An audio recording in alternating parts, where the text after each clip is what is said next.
जैसा देश वैसा भेष, देखते रहिए आपका संदेश हवा सिंह चहल के साथ।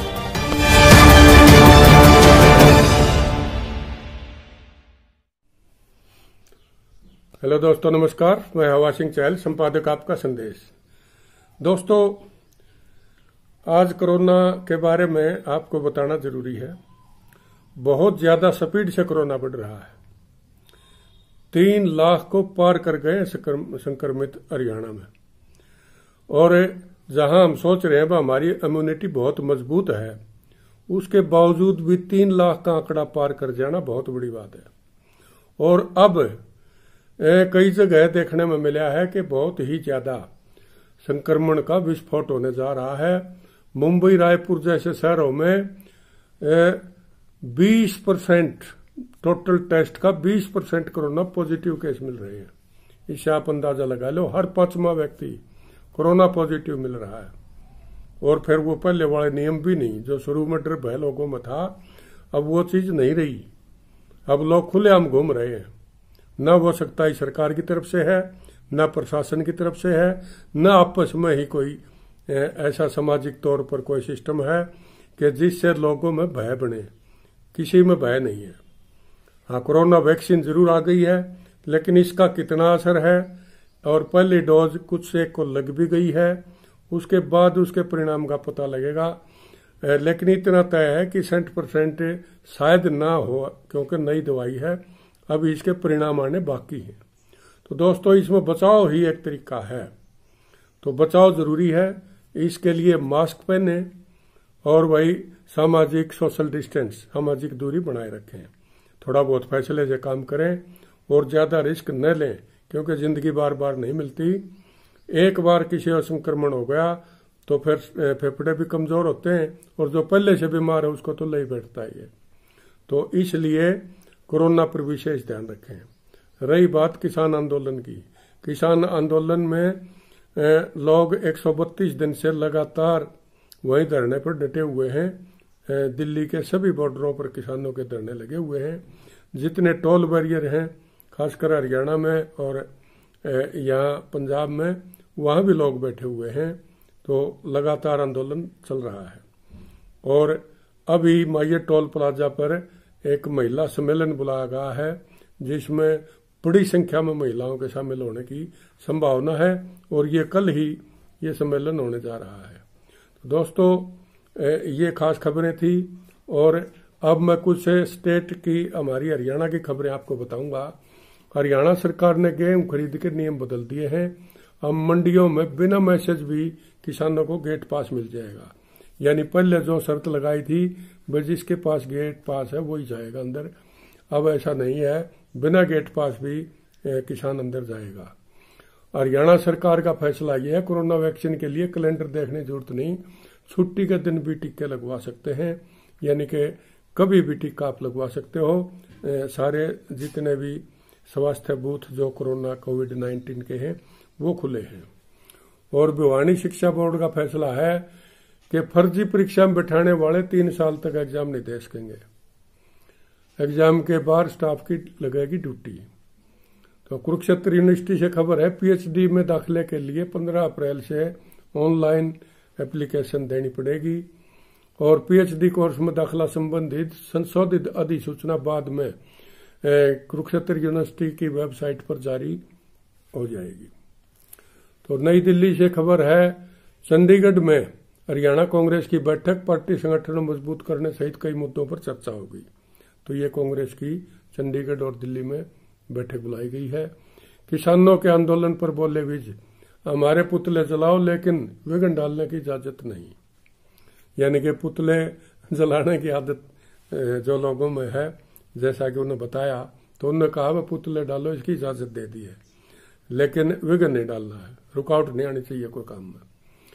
अच्छा, करनाल से खबर है, कृषि एवं किसान कल्याण विभाग के अतिरिक्त मुख्य सचिव ने करनाल जिला के सब्जी उत्कृष्ट केंद्र घरोंडा, उद्यान प्रशिक्षण संस्थान उचैनी और कुरुक्षेत्र जिले के एकीकृत मधुमक्खी पालन केंद्र पर रामनगर का दौरा कराया है।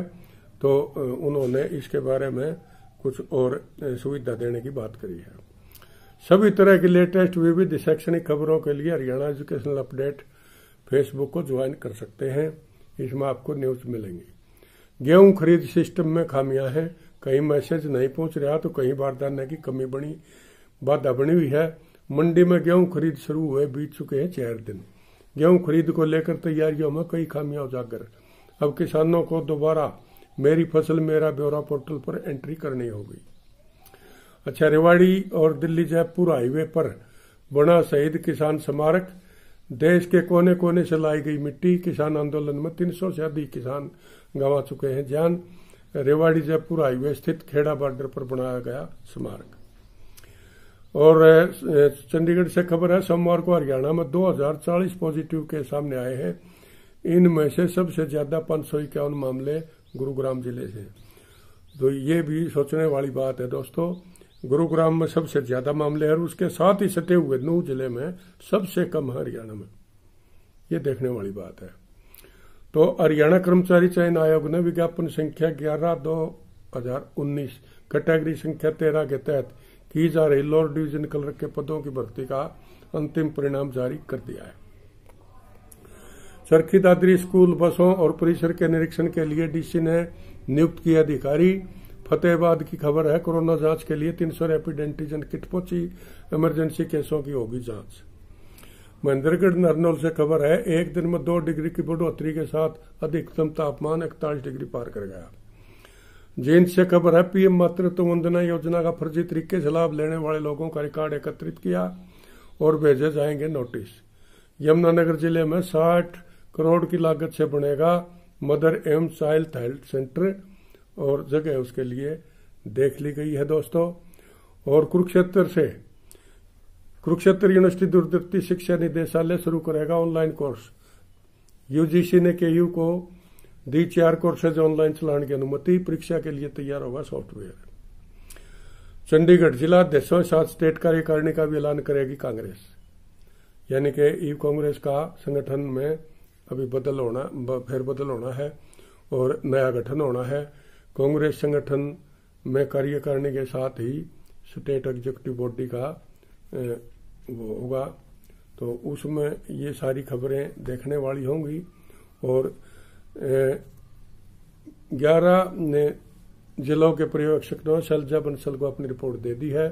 संगठन को मजबूत करने की जद्दोजहद कांग्रेस में तेज हो गई है। रोहतक से खबर है, करीब 8000 लोगों ने वैक्सीन की पहली डोज लगवा ली है और जिले मुख्यमंत्री को स्वास्थ्य विभाग की ओर से मेगा वैक्सीनेशन ड्राइव चलाया जाएगा। और गेहूं खरीद के लिए नियम बदलने पर नाराज अन्नदाता। खरीद के दौरान गेहूं का नमी प्रतिशत घटाने पर पानीपत में किसानों ने एफसीआई गोदाम पर प्रदर्शन किया है और ये कई जगह और भी किया है भाई। तो इस तरह ये हरियाणा एजुकेशनल अपडेट फेसबुक से ये खबरें ली गई हैं। इनमें किसी किस्म की कोई वो बदलाव नहीं किया गया है। तो दोस्तों आगे कुछ और खबरें हैं।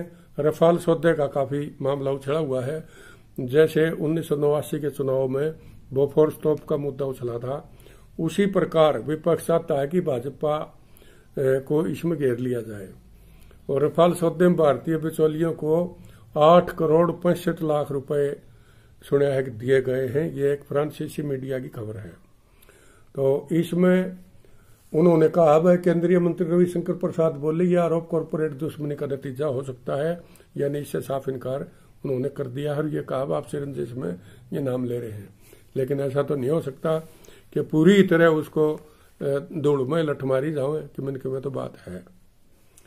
और दशाग्रह सफाई है, रफाल के 50 मॉडल बनाने में रकम लगाई गई है। तो विवादों से जुड़ी रही है ये फर्म जिसका ये जिक्र नाम आ रहा है। इसमें डेफसिस सॉल्यूशंस नाम की इस रिपोर्ट में ये हवाला दिया गया है। इसका पहले विवादों से नाता रहा है। रिपोर्ट के मुताबिक फर्म का मालिक है सुसेन गुप्ता और इसका ऊपर पहले भी अगस्ता वेस्टलैंड घोटाला जो था उसमें केस चल रहा है। और भाई पंजाब पुलिस आज मुख्तार अंसारी को उत्तर प्रदेश पुलिस के हवाले कर देगी। भारत में कोरोना वेरिएंट के पहले केस की अमेरिका में पुष्टि हो गई है। और नक्सली हमले में जो 23 जवानों की शहादत हुई है उसमें छत्तीसगढ़ पहुंच गए हैं गृह मंत्री अमित शाह, और उन्होंने कहा है हम अपने जवानों की शहादत को भूलेंगे नहीं और अब लड़ाई और तीखी होगी, ये शाह ने कहा है। आस, आसरा, आंसू और आह। एक शहीद की पत्नी है जो 3 दिन से दिया जलाकर भगवान से प्रार्थना कर रही है कि पति घर पर लौट आए, और वो कह रही है भाई मेरा पति पकड़ा गया है तो उसको अभिनंदन की तरह छुड़ा जाए, ये कमांडो की पत्नी ने कहा है। केरल, तमिलनाडु, पुडुचेरी में 404 सीटों पर आज मतदान होगा। तीसरे चरण का आज बंगाल में, तो आज बंगाल और असम में तीसरे चरण का मतदान होगा। तमिलनाडु की 234, केरल की 140 और पुडुचेरी की 30 सीटों पर विधानसभा के लिए मंगलवार को वोट डाले जाएंगे, यानी आज मंगलवार है, आज वोट डलने लग रहे हैं। तो इसमें असम की 126 में से 40 सीटों पर आज मतदान प्रक्रिया पूरी हो जाएगी। और भाई प्रदेश के मंत्री हेमंत बिस्वा शर्मा और भाजपा प्रदेश अध्यक्ष रंजीत कुमार की सीटें भी इसी में आज में शामिल हैं जो आज होना है। पश्चिम बंगाल की 31 सीटों पर वोटिंग होगी, और इसी तरह इसको पूरी तरह से वो करवाने के लिए और इसको चुनाव को पूरी तरह शांतिपूर्ण ढंग से कराने के लिए कई चरणों में चुनाव कराए गए बताए हैं, और धारा 144 लागू कर दी गई है, और 78 लाख वोटर 205 उम्मीदवारों की किस्मतें तय करेंगे। और भाई 205 उम्मीदवार किस्मत तय करेंगे। राज्य की 294 सीटों में से 40 पर 60 पर पहले 2 चरणों मत पड़ चुके हैं। राज्य की सदस्यता से इस्तीफा देकर चुनाव मैदान में उतरे स्वपन दास गुप्ता की तारकेश्वर सीट भी इस तीसरे चरण में है। और केरल में करीब 3.25 करोड़ मतदाता यानी 2,74,000 मतदाता 957 उम्मीदवारों का फैसला करेंगे। वहां एलडीएफ, वाम लोकतांत्रिक मोर्चा सत्ता में बने रहने के लिए यूडीएफ, संयुक्त लोकतांत्रिक मोर्चा से संघर्ष कर रहा है। वहीं तमिलनाडु में एमके स्टालिन के नेतृत्व में पहली बार डीएमके विधानसभा चुनाव परंपरागत प्रतिद्वंदी सत्तारूढ़ एआईडीएमके के सामने है। और यहाँ दोस्तों अलायंस है, एक तरफ कांग्रेस का अलायंस है, दूसरी तरफ भाजपा का अलायंस है। तो देखता है सरकार, देखते हैं किसकी बनती है। और बहुत सी ऐसी खबरें और भी हैं, लेकिन कुंभ का भी आज खबर आई है। गुरु का कुंभ राशि में आज प्रवेश होगा ये बताया गया है, इसलिए कुंभ में स्नान का विशेष महत्व है।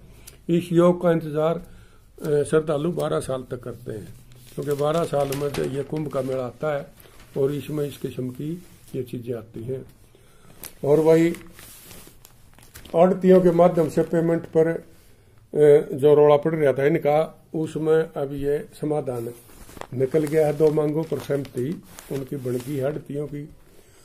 और बाकी एक खबर और है ब्रांच मैनेजर की, जो खबर यहाँ बड़ा गुड्डा सरसा से आई है। उसमें क्या 6 बदमाशों ने गाड़ी रुकवा के बैंक मैनेजर से ये कह के तुम लड़की को परेशान करते हो, उनके घर चलो, अगवा कर घंटों कार में घुमार 7 लाख रुपये लेगी, फिर छोड़े उसको। मैनेजर ने मुख्य ब्रांच से अपनी ब्रांच के नाम पर पैसे मंगवा रुपयों को दिए जब वो पंडा छूटे उसका। और अब ये है भाई, इनका ये बताया है भाई ये पेशेवर अपराधी थे जिन्होंने ये काम किया है। बाकी तो पुलिस जांच का मामला है, पुलिस बताएगी क्या मामला था। और मुंबई के पूर्व पुलिस आयुक्त परमवीर सिंह ने भी याचिका लगाई है। सीबीआई जांच का आदेश जारी होते ही महाराष्ट्र के गृह मंत्री ने इस्तीफा दे दिया है। और भाई हिमाचल में 65%, उत्तराखंड में 82% कम बारिश हुई, बर्फ भी नहीं पिघली, इसलिए भाखड़ा डैम में रोज 1 फुट पानी की कमी हो रही है और गर्मी के साथ जल संकट गहराने की उम्मीद है। यानी कि इसी तरह अगर पानी घटता रहा तो फिर जलाशयों में पानी की कमी हो जाएगी और नहरें कम चलेंगी, क्योंकि हमारा ज्यादा इलाका भाखड़ा पर ही डिपेंड है ये, तो उसमें पीने का पानी भी आता है और सिंचाई के लिए भी आता है। गेहूं कटाई के बाद पानी की डिमांड तेजी से बढ़ जाएगी। इस साल का मार्च 121 साल में तीसरा सबसे गर्म महीना, यानी इतनी तेज गर्मी इसके भी रिकॉर्ड है। 31 की जो गर्मी थी 30-31 की, वो बहुत ज्यादा हुई है। 121 साल का रिकॉर्ड तोड़ दिया उसने। लू से पानी की मांग बढ़ेगी, बर्फ पिघलने से फ्लो भी बढ़ने की उम्मीद हो जाएगी।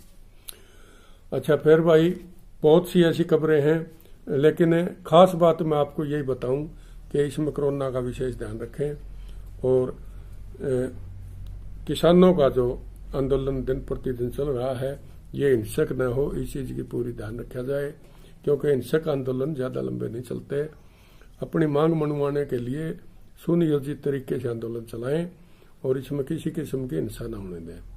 तो दोस्तों, हमें पता है कि आप कोई परेशानी है और पब्लिक कोई परेशानी होती है, कभी रास्ते जाम करने पड़ते हैं, कभी पुलिस से मुठभेड़ होती है, कभी और किसी किस्म की दिक्कतें आती हैं। सरकार भी अपनी जिद पर है, किसान भी फिर कह रहे हैं भाई हम मनवायन बगैर, कानून वापस लिए बगैर नहीं मानेंगे। तो बीच का रास्ता अगर कोई निकलता है तो मेरे ख्याल से सम्मानजनक तरीके से अगर कोई बात होती है तो कर लेनी चाहिए। तो दोस्तों, अगर आपने आपका संदेश चैनल को सब्सक्राइब नहीं किया है तो इसको सब्सक्राइब कर लें। आपको अच्छा लगता है तो इसको लाइक करें, शेयर जरूर करें। दोस्तों, ज्यादा से ज्यादा लोगों तक आपका संदेश, आपकी बात पहुंचनी चाहिए। बड़े चैनल आपकी खबरें नहीं दिखाते, इसलिए हमारा प्रयास है कि ज्यादा से ज्यादा आपकी आवाज, आपका संदेश ज्यादा लोगों तक पहुंचे। इन्हीं बातों के साथ आप इस चैनल को सब्सक्राइब कर लें और वह इसको शेयर जरूर करें। नमस्कार। कल मैं कुछ और खास बातें लेकर आपके सामने आऊंगा। तब तक के लिए